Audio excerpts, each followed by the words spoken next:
The question is that this bill be now read a second time. I call the member for Fraser. Thank you, Deputy Speaker. This is the fourth occasion on which I find myself speaking on same-sex marriage. I spoke in favour of same-sex marriage in this place on the 13th of February of this year, the day before Valentine's Day. On the 24th of August last year, I reported back to Parliament on the views of my constituents, and on the 30th of July last year, I spoke to the ACT-ALP National Conference on the issue. So I want to use the opportunity today to read in Hansard some of the stories of my constituents which I've received over recent months. Daniel Edmonds writes to me, "When I was young, I asked my grandmother what her view would be on having a gay grandchild. Her response was steadfast. I could not support it, she said. It would be against God and against everything I believe in. Years later, I came out to my family before leaving home to move to university, an economics degree. My grandmother was unsteady in the knowledge that she now had a gay grandchild, something that was seen as uncommon in North Queensland at the time. It was years before she was able to bring it up in conversation with me.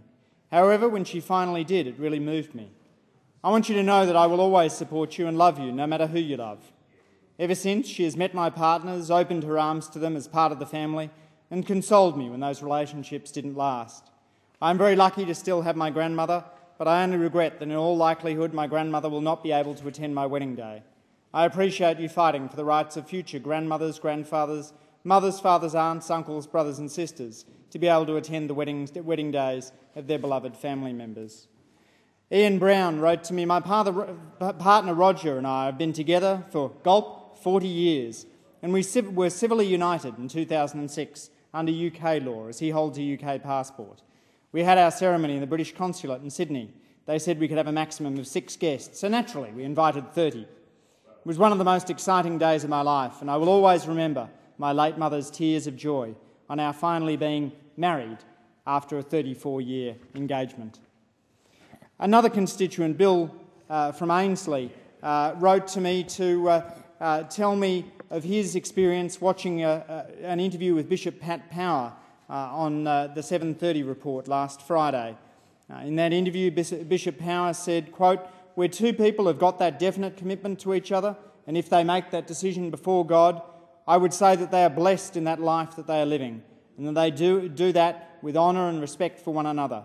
I would want those people to feel at home within the life of the church." Bill had written to me previously to say that he did not support same-sex marriage. He wrote to me after seeing that interview and said, "Good morning, Andrew. For what it's worth, and just to let you know, after hearing Bishop Power speak and having met and spoken to several gay people myself, I have now changed my mind and support gay marriage. I felt that you treated my position then with respect, and I appreciated that.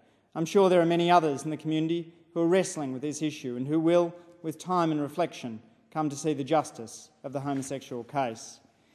And there are many people of faith who have taken the view that we should support same-sex marriage.